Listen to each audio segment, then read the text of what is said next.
A kick to the ribs. Brutal, violent. No. Just the shock of waking once again. The pain low in his back, sharp then dull, then sharp again. It stung to breathe. His lungs soaked in it, the heavy wet air sitting like a monkey on his chest. A monkey? Tied up. Was he tied up? Was he tied to a tree? A skinny old pine tree? Was he in the jungle? Was Peg nearby? No. Art battled to the surface through layers of memory. A blanket was twisted around his legs, restricting his movement, and beneath that he could feel the metal grid of the doorstep through the soggy cardboard. Everything was wet except his mouth, which was dry, parched. Lips crusted and cracked, sore, everything sore. He patted his pocket. No glasses. And he had a black eye. Was it a black eye? Swollen shut. He'd hit his head. He'd fallen over and hit his head, and now that side of his face felt pulpy. His fingers came away tacky with blood. No idea of the time. It sounded like morning, seagulls and traffic. Beyond that, Art could hear the harbor. He could smell sea salt in the air.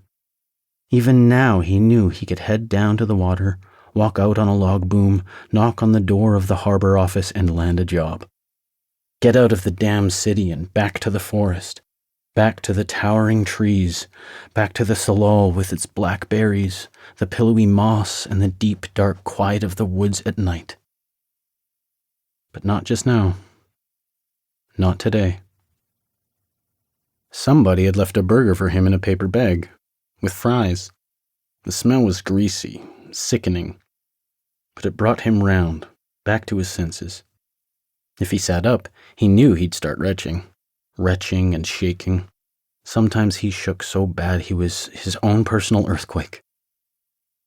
But he should eat. He knew he should eat. He couldn't remember the last time he'd eaten. He knew he shouldn't be lying there, tangled up in a blanket in a doorway in a puddle of... What? He should be dry, sheltered. A puddle of piss. Whose piss? And if he sat up, he didn't know how much control over his arms and legs he'd have. It was more than the shakes. It was as though his body had a will of its own these days, prone to flailing, legs giving way, his insides rattling like a tin with a few coins in it. He had no cash. He didn't hold on to cash. The junkies were ruthless, and he'd been rolled a few times before he got wise. His pension. What day was it? If he could get up, he could go over to that place on Hastings. They knew him down there.